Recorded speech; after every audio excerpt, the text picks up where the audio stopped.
A continuación comenzaremos la revisión de los contenidos más relevantes del tema variables eléctricas del curso de electricidad y magnetismo. Vamos a empezar hablando de corriente eléctrica. Lo primero que hay que decir es que en los materiales conductores, ciertos electrones, que son aquellos electrones de las órbitas más lejanas de los átomos, los más lejanos al núcleo, debido a la poca atracción que tienen con el núcleo, tienden a desplazarse libremente en toda la extensión del conductor. Estos electrones se suelen llamar electrones libres. Para un conductor aislado, es decir, sin nada conectado a ellos, los electrones van a tender a moverse en forma aleatoria debido a la agitación térmica y no existe un flujo neto de electrones hacia alguna dirección específica. Si ese conductor se le conecta a una batería con un extremo al potencial positivo y el otro extremo hacia el potencial negativo, o mayor potencial o menor potencial, se va a generar un campo eléctrico E al interior del conductor. Ese campo eléctrico E va a ir desde el punto de mayor potencial en dirección hacia el punto de menor potencial. Los electrones se van a alinear y van a empezar a fluir en sentido contrario al campo eléctrico, generándose lo que se conoce como una corriente eléctrica. Vamos viendo algunas generalidades respecto a la corriente eléctrica. ¿Cuál es la definición de corriente eléctrica? En esta figura principal se aprecia. Consideremos una carga delta Q que pasa a través de esta sección transversal en un tiempo delta T. La corriente eléctrica en términos generales se define como delta Q partido en delta T, carga que pasa por el área de sección transversal por unidad de tiempo. Para corriente variable, esos deltas se transforman en derivadas, por lo tanto esa definición pasa a ser dQ partido en dt. La unidad de corriente en MKS es el ampere. Un ampere es igual a un coulomb partido por segundo. Respecto a la corriente podemos hablar de dos tipos: corriente continua o directa, que es una corriente de valor constante, y corriente alterna, que es una corriente que tiene una variación senoidal. En lo que corresponde a este capítulo del curso y en la que corresponde a la parte de inductancia del capítulo 3, vamos a trabajar con corriente continua. Corriente alterna, el análisis de corriente alterna corresponde al capítulo 4 del curso, ya que para ello se requieren algunos elementos matemáticos adicionales. Aquí hay un tema respecto al sentido de flujo de corriente. No sé si se fijaron en el dibujo de acá, voy a volver a colocarlo, de que el sentido de los electrones va en contra del campo eléctrico, pero aquí la corriente va a favor del campo eléctrico. ¿Por qué es eso? Esto tiene que ver con la forma en que se define el sentido de flujo de corriente. Podemos definirlo de dos maneras. Uno es lo que se llama el sentido real, que es el sentido del flujo de los electrones, que es el sentido opuesto a la dirección del campo eléctrico, que es lo que se aprecia acá. Pero también existe lo que se llama el sentido convencional, que es el sentido de flujo de los portadores de carga positivos. Es decir, se toma como si lo que se estuviera moviendo son cargas positivas en vez de cargas negativas. Y el movimiento de las cargas positivas y el sentido de movimiento de cargas positivas hacia la derecha equivale al sentido de movimiento de cargas negativas hacia la izquierda. En este caso, estos portadores de carga positiva se moverían en sentido opuesto al de los electrones, en el mismo sentido del campo eléctrico. Por convenio, lo que se suele adoptar es que la dirección de la corriente es la dirección de las cargas positivas, o sea, se adopta el sentido convencional como sentido de la corriente, aun cuando los portadores de carga sean negativos, que ese es el caso de los conductores. O sea, siempre vamos a considerar de que el sentido de movimiento de la corriente es el sentido de movimiento de las cargas positivas. Y a continuación, algunas variables relacionadas a la corriente, que son las que podemos ilustrar acá. Tenemos aquí una corriente eléctrica, la longitud del conductor, el campo eléctrico, el área de la sección transversal, y aparecen dos variables adicionales. Una que es la densidad de corriente, que se define como la corriente por unidad de área, que es la corriente que fluye partido o dividido el área de sección transversal, cuya dirección en forma vectorial tiene la misma dirección de la corriente. Y la otra variable importante es lo que se llama la velocidad de arrastre, que es la velocidad de los portadores de carga. Se puede demostrar que la velocidad de arrastre se obtiene a partir de estas expresiones: corriente partido por n por área de sección transversal por E, o densidad de corriente partido en N por E. Esa demostración la pueden ver dentro del material que está disponible en el sitio Blackboard. Esta constante N es lo que se llama la densidad de portadores de carga por unidad de volumen, que es un parámetro que depende del material del conductor. A continuación veremos el tema de las fuentes de voltaje o fuentes de fuerza electromotriz y algunas cosas sobre instrumentos de medición. Las fuentes de FEM o fuentes de fuerza electromotriz son dispositivos que convierten cualquier forma de energía en energía eléctrica. Son lo que llamamos habitualmente fuentes de voltaje o fuentes de tensión, y tienen dos regiones o zonas denominadas polos o bornes. Una que es un polo positivo de elevado potencial eléctrico y otro polo negativo de bajo potencial eléctrico. ¿Cómo funcionan estas fuentes? Aquí tenemos una analogía con un sistema mecánico. Aquí tenemos esta persona que lo que hace es tomar esta bola que está abajo, elevarla a este nivel de arriba. Entonces esa bola va a entrar por este camino, va a caer en este recipiente con agua, después esta bola va cayendo hacia abajo. Tenemos un tren de bolas, y cada vez que una bola llega acá abajo, esta persona la sube y se vuelve a producir el movimiento. La persona, al subir esta bola desde abajo hacia arriba, entrega energía, realiza trabajo. Ahora veamos una analogía con el sistema eléctrico. Aquí tenemos una fuente de tensión o fuente de voltaje con un polo positivo y otro polo negativo. Se produce un campo eléctrico que parte en el polo positivo, recorre la conductor y llega hasta el polo negativo. Los portadores de carga positivos se mueven siguiendo ese campo eléctrico. Hace este recorrido completo, llega al polo positivo y esta fuente de tensión ejerce un trabajo para llevar la carga desde el polo negativo al polo positivo para que se vuelva a reiniciar el recorrido. El valor de la FEM de esta fuente va a ser igual al trabajo de la fuente para trasladar la carga U desde el polo negativo al polo positivo, dividido por la carga que la fuente pasa del polo negativo al positivo. O sea, es trabajo partido por unidad de carga. Y esto, detalle importante, se mide en volts. Esto se mide en volts. Por eso se habla de fuente de voltaje, de diferencia potencial. Aquí tenemos símbolos típicos para las fuentes de voltaje. Vamos a usar indistintamente todos estos para lo que es ya la electrónica más especializada. Cada uno de estos símbolos tiene un significado particular, pero para nuestros efectos vamos a ocupar todos estos indistintamente para lo mismo. Y aquí tenemos un símbolo que representa una fuente de voltaje alterno, que, como mencionamos anteriormente, esto se va a ver en el capítulo 4. A continuación iremos al tema de los instrumentos de medición. En particular nos van a interesar dos, el amperímetro y el voltímetro. ¿Qué es un amperímetro? Un amperímetro es algo que se representa en esta figura. Es un instrumento que se usa para medir corrientes, cuyo símbolo típicamente es este círculo con una A en su interior, y que cada vez que aparezca un problema y les aparezca ese símbolo entre medio, quiere decir, ¿saben? Necesito medir la corriente en esa parte, o si me dicen el amperímetro marca 5 amperes, quiere decir de que pasan 5 amperes por ahí. Los amperímetros se conectan de esta forma que se aprecia en la figura, es decir, para poder medir la corriente hay que hacer que la corriente pase a través del instrumento, lo que significa cortar el circuito y hacer las conexiones correspondientes para que la corriente pase a través del instrumento. La resistencia ideal para el amperímetro real es muy baja, y para un amperímetro ideal, que son los amperímetros que vamos a ocupar en los problemas de este curso, es una resistencia interna igual a 0. O sea, para efectos de análisis de circuito, esto es un cable, que la única particularidad que tiene es que me entrega la medición de la corriente, nada más. Por otra parte tenemos el voltímetro, que es un instrumento usado para medir voltaje. Su símbolo es un círculo con una B mayúscula en su interior, que a diferencia del amperímetro, en este caso no es necesario cortar el circuito, sino que simplemente hay que colocar uno de los extremos del instrumento en el positivo o en el punto de mayor potencial, el otro extremo en el punto de menor potencial, y el instrumento me va a marcar cuánto es el voltaje medido, la diferencia de potencial medida. Para un amperímetro real, la resistencia interna, todos estos instrumentos tienen una resistencia interna, es muy alta, y para un amperímetro ideal, que también lo que vamos a ocupar, es infinita. O sea, esto para efectos prácticos sería como un circuito abierto, o sea, no se llevaría corriente y no alteraría el funcionamiento del circuito. Nuestro tercer tema es resistencia eléctrica. ¿Qué es una resistencia? Es una magnitud física escalar que nos informa del grado de dificultad que ofrece un conductor, estamos hablando de la resistencia interna de un material conductor, al paso de cargas eléctricas a través de su interior. Un conductor ideal sería como una pista sin obstáculos. Una resistencia es como una pista de carrera con muchos obstáculos. ¿Qué es lo que sucede acá? Una resistencia es un conductor que tiene obstáculos entre medio. Una red de iones metálicos, imperfecciones, impurezas, cualquier otra cosa que obstaculice el camino de los electrones, y cuyos efectos son, primero, disminuir la velocidad de las cargas,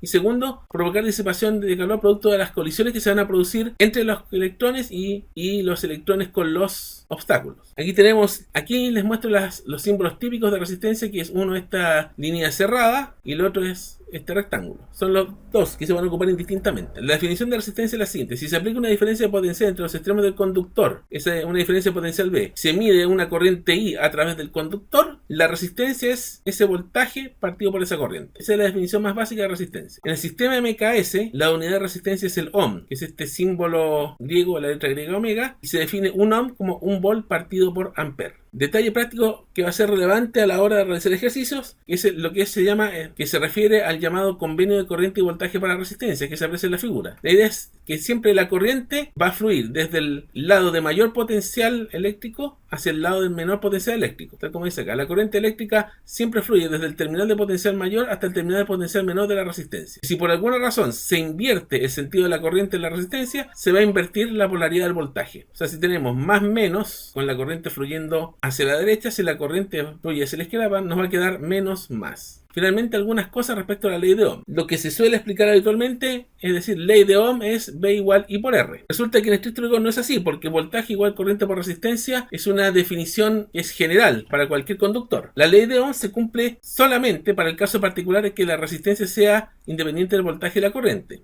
Aquí lo vamos a ejemplificar. Aquí tenemos el gráfico corriente-voltaje de un resistor. Aquí tenemos el gráfico corriente-voltaje de otro tipo de componente que es un diodo PN. En este caso, este resistor obedece la ley de Ohm y obedece la ley B igual I por R. Siempre obedece la ley B igual I por R. ¿Qué es lo que ocurre acá? Que en este caso la pendiente de este gráfico es constante. Lo que quiere decir, voy a ampliar un poco más acá, tenemos esta pendiente. Esta pendiente del gráfico es 1 partido por R. Y vamos a tener de que la corriente es igual 1 partido en R por B. En este caso, como 1 partido en R es constante, eso implica que R es constante. Y es constante independiente de los valores de voltaje y la corriente. Va a tener siempre el mismo valor. Por el otro lado, para el diodo PN, se aprecia de que la pendiente del gráfico en cada punto es distinta, por lo tanto la resistencia va a ser distinta. Por eso se dice que en este caso, aunque obedece la ley B igual I por R, no obedece la ley de Ohm. Algunas cosas respecto de resistividad, que es un parámetro relacionado con la resistencia que ofrece cada tipo de material al paso de corriente eléctrica. La resistividad, que se simboliza por esta letra griega ρ, se define como campo eléctrico partido por densidad de corriente, y sus unidades típicas son ohm por metro. Es un parámetro que va a depender del material. Vectorialmente se puede expresar de que el vector campo eléctrico es igual a la resistividad por vector densidad de corriente. Y además en otros contextos se habla de conductividad, que es el recíproco de la resistividad. Sigma, que la conductividad es 1 partido en ρ, y la unidad de la conductividad es 1 partido en ohm por metro. Y en este caso se plantea en términos vectoriales que la densidad de corriente es igual a la conductividad por el campo eléctrico. Relacionado a esto se puede encontrar la expresión de la resistencia de un conductor a partir de ciertas variables, de su longitud L, su área de sección transversal A y su resistividad ρ. Esto se conoce como ley de Pouliot y dice de que esta resistencia de este conductor bajo esas condiciones es la resistividad ρ por la longitud L partido por el área de sección transversal A. Aquí tenemos una tabla con los diferentes valores de resistividad para diferentes materiales. Aquí tenemos para materiales conductores, que son del orden de 10 a la menos 8. La resistividad son valores relativamente bajos. Para semiconductores típicos, que tenemos silicio puro, silicio tipo N, silicio tipo P, que son los materiales con los que se hacen diodos, transistores y otros elementos semiconductores, son del orden de 10 a la menos 4, 10 a la menos 3, y para aislantes típicos como vidrio, poliestireno y cuarzo fundido ya estamos del orden de 10 a la 10, 10 a la 14. Y finalmente entramos a lo que es la de Joule, todo lo que tiene que ver con la potencia en resistencias. Primero vamos a tener que hablar de potencia. Bueno, la potencia se define en términos simples como trabajo partido en tiempo o como fuerza por velocidad. La potencia mecánica, en un caso discreto, se define como la cantidad de tiempo delta T que se requiere para generar un trabajo delta W. A partir de esto, la potencia mecánica media se puede determinar en términos similares: el trabajo producido delta W partido en el tiempo necesario para generar los delta T, y la potencia instantánea, y para la potencia instantánea se reemplazan los deltas por derivadas, o sea, sería dW dt. Si el trabajo en términos, si dW se expresa como la fuerza por punto de desplazamiento, y se reemplaza, obtenemos que la potencia también se puede expresar como el producto punto entre la fuerza y la velocidad. La unidad en MKS del trabajo es watt, donde un watt se define como un joule por segundo, un newton por metro partido por segundo, o newton por metro partido por segundo. Para potencia en componentes eléctricos, consideremos la potencia instantánea de una componente que puede absorber o entregar energía, que se define como la diferencial de energía entregada absorbida en joule dividido por la diferencial de tiempo. Si uno aplica regla de la cadena en esta expresión, que sería dW partido en dt es igual a dW partido en dQ por dQ partido en dt. dW partido en dQ es la diferencia potencial, dQ partido en dt es la corriente. Se puede pedir que esta potencia es igual a voltaje por corriente, y por lo tanto un watt se puede escribir como un volt por ampere. Ahora, consideremos este circuito una fuente en paralelo con una resistencia, donde por conservación de la energía la potencia entregada por la fuente va a ser igual a la potencia absorbida por la resistencia, donde la potencia entregada por la fuente va a ser la corriente que fluye a través de ella por el voltaje, por la diferencia potencial. Esta diferencia potencial va a ser la misma que vamos a tener en la resistencia. La potencia absorbida por la resistencia va a ser la corriente por el voltaje, pero si jugamos con la expresión B igual I por R, podemos llegar a que esto va a ser igual a la corriente al cuadrado por la resistencia o voltaje al cuadrado partido por la resistencia. Esto es lo que se conoce como ley de Joule. Y esta potencia absorbida por la resistencia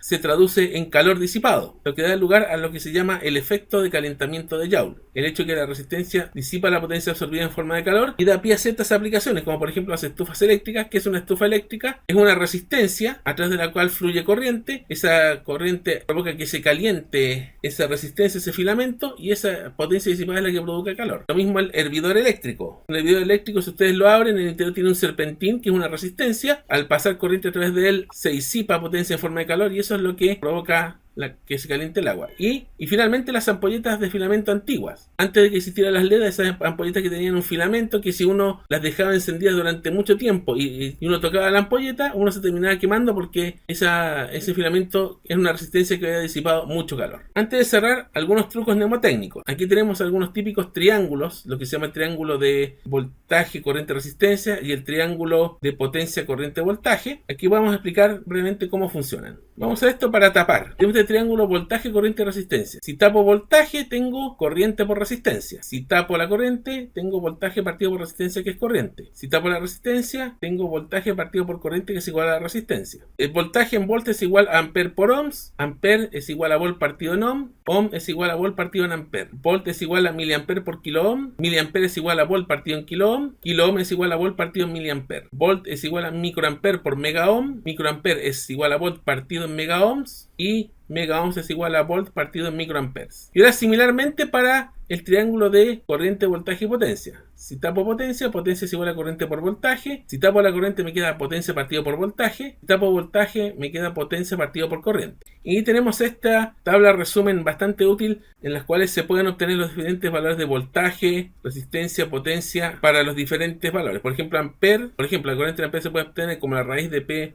potencia partido en resistencia, potencia partido en voltaje o voltaje partido en resistencia. Y así lo pueden ver para todas las variables. Este es un recurso bastante útil, al igual que lo de los triángulos. Finalmente, veremos el tema de las resistencias equivalentes y de las equivalencias serie y paralelo entre resistencias. La definición de resistencia equivalente es bastante similar a la de condensadores equivalentes que vimos antes. Tenemos aquí un circuito en el cual está conectada esta red de resistencias. Esta red de resistencias puede reemplazarse por su resistencia equivalente, que es equivalente porque es tal que si hacemos este reemplazo, el circuito va a seguir funcionando igual como si no se hubiera producido ningún cambio. Tener esto conectado es lo mismo que tener esto conectado. Tal como en el caso de los condensadores, existen muchas configuraciones bastante más complejas, pero a nosotros nos va a interesar solamente los casos más básicos, a saber, serie y paralelo. Vamos a partir por el caso serie. Lo primero que hay que decir es que las resistencias funcionan exactamente al revés que los condensadores. Tenemos aquí dos resistencias en serie. La resistencia 1, R1 con su valor R1. Tenemos aquí dos resistencias en serie, R1, R2 y además tenemos la resistencia equivalente a esas dos. La resistencia 1 tiene su corriente I1 y su diferencia potencial V1. La resistencia 2 tiene su corriente I2 y su diferencia potencial V2. Y la resistencia equivalente tiene su corriente AB y su diferencia potencial VAB. Para cada resistencia se cumple que voltaje es igual a corriente por resistencia. V1 es igual a I1 por R1, V2 es igual a I2 por R2 y el voltaje AB es igual a la corriente AB por la resistencia equivalente. Ahora, por conexión serie, las corrientes aquí son iguales. O sea, la corriente por la resistencia 1 es igual a la corriente por la resistencia 2, igual a la corriente por la resistencia equivalente. Aquí los voltajes se suman. El voltaje en la resistencia equivalente es igual al voltaje en la resistencia 1 más el voltaje en la resistencia 2. Y la potencia disipada por la resistencia equivalente es igual a la suma de las potencias disipadas por las dos resistencias serie. Ahora, de aquí tenemos que ver cómo llegamos a la resistencia equivalente para dos componentes en serie. Tenemos que la resistencia equivalente sería el voltaje AB partido por la corriente AB. El voltaje AB sabemos que es V1 más V2 porque se suman los voltajes. Eso va a ser lo mismo, V1 por V más V2 partido en la corriente AB. Nos va a quedar V1 partido por la corriente AB más V2 partido por la corriente AB. Como todas las corrientes son iguales, aquí nos va a quedar V1 partido por I1 más V2 partido por I2. V1 partido en I1 es la resistencia 1. V2 partido en I2 es la resistencia 2. Entonces llegamos a que la resistencia equivalente a dos resistencias en serie es la suma de las resistencias. Si extendemos esto a 3 o más resistencias en serie, o sea para n mayor o igual a 3, la resistencia equivalente de la suma de estas n resistencias es la resistencia equivalente a estas n resistencias en serie va a ser R1 más R2, etcétera, etcétera, hasta Rn. Y si las n resistencias son todas iguales a R, esa resistencia equivalente pasa a ser el número de resistencias n multiplicado por R. Ahora vamos al caso paralelo. Ahora vamos al caso paralelo. Ahora tenemos dos resistencias R1 y R2 en paralelo con sus correspondientes voltajes y corrientes, y la tenemos la resistencia en paralelo equivalente. Aquí tenemos la equivalente paralelo, la resistencia equivalente paralelo. Para cada resistencia, igual que en el caso anterior, voltaje igual corriente por resistencia. Ahora, por conexión en paralelo, en este caso, las corrientes se suman, o sea, I a B es igual a I1 más I2, o sea, la corriente a través de la resistencia equivalente es igual a la suma de las corrientes en paralelo. Los voltajes son iguales, o sea, el voltaje AB es igual al voltaje 1 igual al voltaje 2, y también en este caso la potencia disipada de la resistencia equivalente es igual a la suma de las potencias de ambas resistencias en paralelo. Y ahora vamos a tener que ver qué pasa con las resistencias en paralelo. Ahora vamos a tener que ver qué pasa con las resistencias en paralelo. Ahora veamos qué pasa con la resistencia equivalente en paralelo. Tenemos que 1 partido de la resistencia equivalente es la corriente AB partido por el voltaje AB. En paralelo las corrientes se suman, entonces IAB es igual a I1 partido en I2. Esto nos queda partido en BAB. Podemos separar los términos, I1 partido en BAB más I2 partido en BAB. Como BAB es igual a B1 es igual a B2, podemos escribir esto como I1 partido en B1 más I2 partido en B2. I1 partido en B1 es 1 partido en R1, y 2 partido en B2 es 1 partido en R2. Y se puede desarrollar esta suma de fracciones como el producto R1 y R2 abajo y R1 más R2 arriba. Igual que capacitancia en serie esto. Por lo tanto, la resistencia equivalente, en este caso se puede mostrar que es el producto partido por la suma. Y esto, tal como la advertencia que se hizo para el caso de resistencia en serie, solamente vale para dos resistencias en paralelo. Ahora, si tenemos una cantidad mayor de resistencias en paralelo, particular n mayor o igual a 3, en este caso 1 partido en resistencia equivalente es igual a 1 partido en R1 más 1 partido en R2 hasta 1 partido en R sub n. Y si las n resistencias son iguales a R, la resistencia equivalente pasaría a ser ese valor de R partido en n. Y aquí también se comete el mismo error que mencioné para el caso de condensadores. Es decir, resistencia equivalente en caso de 3 resistencias en paralelo.